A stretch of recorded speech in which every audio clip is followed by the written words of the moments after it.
বিজয়ী জাতি কোনোদিন মৃত সোলজারদের সংখ্যা কাউন্ট করে নাকি? যুদ্ধের পরে কি হয়?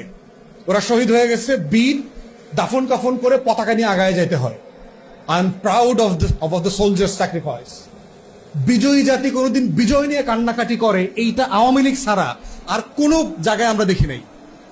এবং দেখবেন যে ৭১ নিয়ে খালি আওয়ামী লীগ কান্নাকাটি করে, ভাই ভাই, কারণ ও তো যুদ্ধ করে না, ও তো চোর। ও তো ওর মধ্যে হীনমন্যতা কাজ করে। ও কলকাতায় গিয়া সোনাগাছি আর ধর্মতলায় তো খাট কাঁপায়া যুদ্ধ করছে। আওয়ামী লীগ তো অস্ত্র ধরে যুদ্ধ করে নাই। আপনারা এম এ মোহাইমেন আওয়ামী লীগের এমএলএ ছিল ৭০-এর নির্বাচনে, তার লেখা বই পড়বেন, ঢাকা, আগরতলা, মুজিবনগর। ক্যাটাগরিকলি বলছে জহির রায়হানের মারল কেন? বেচারা সাংবাদিক ছিল, যুদ্ধটাকে সারা দুনিয়াতে পরিচিত করাইছে। কারণ হলো এই আওয়ামী যে সোনাগাছির মুক্তিযোদ্ধাদের জীবন তিনি তুলে ধরছেন তার ডকুমেন্টারিতে। উনি বলছেন ফাঁস করে দিব এটা, যদি আমার ভাইরে আমি খুঁজে না পাই, শহীদুল্লাহ কাসারে যদি খুঁজে না পাই, তো সব আকাম কুকাম সব ফাঁস করে দিব। এবং ৩০ তারিখ প্রেস ক্লাবে সংবাদ সম্মেলন করে তার এই ডকুমেন্টারি ফাঁস করার কথা ছিল, এবং সেই দিন সকালেই তাকে গুম করা হয়েছে।